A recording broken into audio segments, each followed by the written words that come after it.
तो इस वक्त देश में आज चौथा चरण है मतदान का, लोकसभा चुनाव का। और इस चौथे चरण में बड़े ही दिलचस्प मामले सामने आ रहे हैं, बड़े ही दिलचस्प वीडियो सामने आ रहे हैं। अब तक 3 फेसेस जो हुए उसमें ईवीएम को लेकर शंकाएं आशंकाएं इतनी अधिक नहीं थी, और ना ही कर्मचारियों या अधिकारियों के काम करने के ढंग या उनके किसी राजनीतिक विचारधारा की तरफ प्रभावित होने की खबरें आई। लेकिन चौथा चरण जैसे ही आया, तमाम खबरें आने लगी। ईवीएम को लेकर शिकायत आने लगी, वीवीपैट को लेकर शिकायत आने लगी कि वोट इधर दीजिए, वोट जा कहीं और रहा है। अधिकारियों का नजरिया बदलने लगा। अधिकारी पोलिंग बूथ के भीतर बैठकर निष्पक्षता से नहीं, बल्कि ये कह रहे थे कि मोदी मोदी के नारे लगाते हुए वोट किधर जाना है। अधिकारी, चुनाव अधिकारी मोदी मोदी के नारे लगा रहे थे। बीजेपी के उम्मीदवार मतदाताओं की पर्चियां, वोटर आईडी कार्ड, ये सब चेक कर रहे थे और तमाम तरह से सपोर्ट मिल रहा था। मध्य प्रदेश से ये जो पीछे वीडियो आप देख रहे हैं, ये मध्य प्रदेश का वीडियो है। दरअसल इस वीडियो की कहानी बड़ी दिलचस्प है। सबसे पहले तो आप ये समझिए कि किस तरह से ये वीडियो पूरे चुनाव आयोग की व्यवस्था की पोल खोल रहा। ये जो महिला इस वीडियो में दिख रही हैं, ये पीठासीन अधिकारी थी। आज जब चौथे चरण का मतदान हो रहा था तो उज्जैन में ये पीठासीन अधिकारी थी। इनका एक वीडियो सामने आया था जिसमें ये मोदी मोदी कर रही थी, बहुत भावुक थी। इनके ऊपर निष्पक्षता का प्रभाव कम था, प्रधानमंत्री का प्रभाव सबसे ज्यादा था। इन्हें लग रहा था कि यही बस एक नारा है जो चुनाव को निष्पक्ष बनाएगा कि मोदी मोदी लगाई।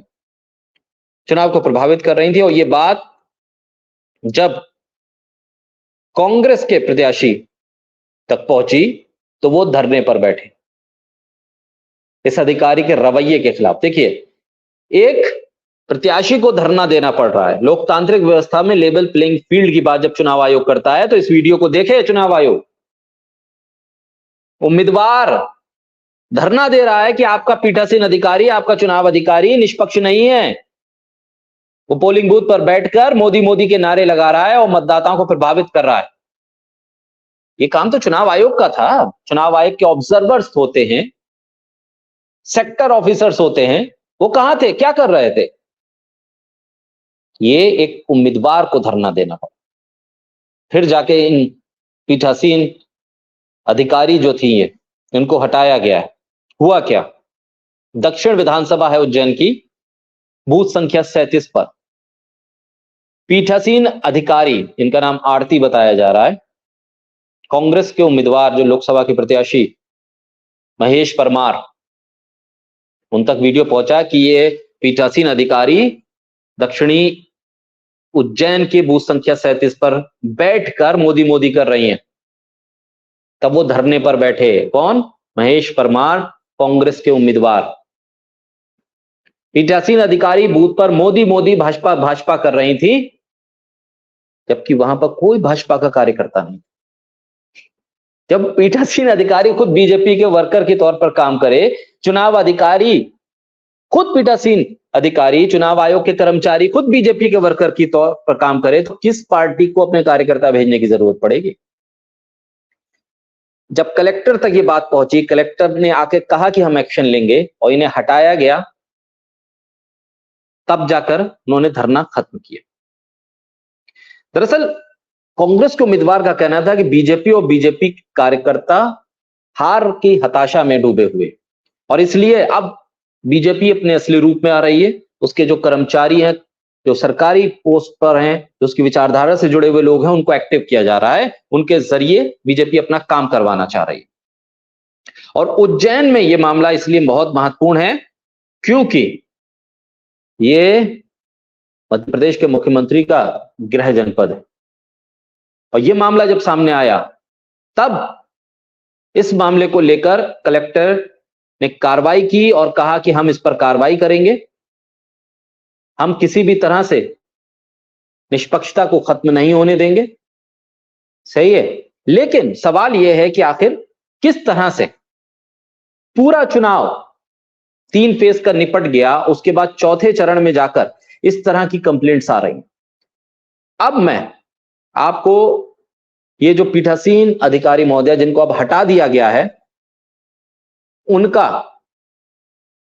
जो कबूलनामा था, जो माफी मांग रही थी और ये कह रही थी कि भाई गलती हो गई, मैं पैर पकड़ रही हूं, अब मुझे माफ कर दीजिए, वो क्यों कह रही थी, किस लिए कह रही थी, ये मैं अब आपको सुनवाने जा रहा हूं।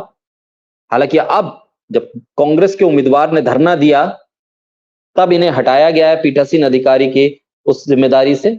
कलेक्टर ने ये कार्रवाई की है, लेकिन तब तक मतदान में कितना इन्होंने प्रभाव डाला ये आप समझ सकते हैं, जबकि उस बूथ पर कोई बीजेपी का कार्यकर्ता था ही नहीं, तो ये एक वर्कर के तौर पर काम कर रही थी। जरा सुनिए,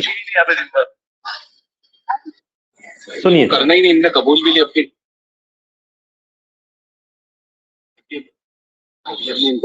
आपने बोला कि नहीं बोला?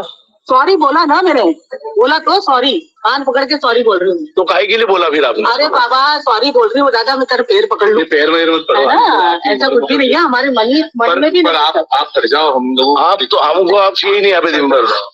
आप बोल दो उनको, आप मतदान केंद्र को प्रभावित कर रहे हो, आप मोदी मोदी करके। अरे नहीं भैया, मोदी मोदी क्यों करेंगे हम?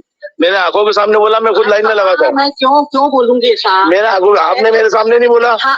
मैं खुद लाइन में लगा हुआ था। अरे बाबा सुनो तो सही, बोला कि नहीं बोला आपने, बताओ। अरे बाबा गलती हो गई ना, वो भाई सहज निकला है, कोई हमारे को कोई किसी की कैंपेनिंग थोड़ी करनी है। नहीं वो करना ही नहीं, इनने कबूल भी लिया अपनी गलती, अपनी मतलब नहीं। तो ये आपने सुना ये किस तरह से लोग अब जब ये पीठासीन अधिकारी के सामने ये असलियत उनकी रख रहे थे और बता रहे थे कि देखिए आपने ये किया है, तो ये माफी मांग रही थी और ये पूरा मामला अब आपके सामने है। बहरहाल अब ये देखना होगा कि चुनाव आयोग के कर्मचारी अधिकारी बाकी के चरणों में किस तरह से इस पूरे चुनाव को निष्पक्ष बनाए रखते हैं, लेवल प्लेइंग फील्ड बनाए रखते हैं। फिलहाल इन पर तो कार्रवाई हो गई, लेकिन अभी आने वाले कई और चरण हैं, 3 चरण और बाकी हैं, उसमें किस तरह की स्थिति बनती है। बहरहाल ये एक बहुत चिंता का विषय भी है चुनाव आयोग के लिए कि वो अपने कर्मचारी अधिकारियों पर नजर नहीं बना पा रहा है, उम्मीदवारों पर, जो सत्ता पक्ष के उम्मीदवार हैं उन पर कंट्रोल नहीं कर पा रहा है। आखिर किस तरह की लेवल प्लेइंग फील्ड है और किस तरह का निष्पक्ष चुनाव है, ये तो चुनाव आयोग बेहतर ढंग से बता पाएगा।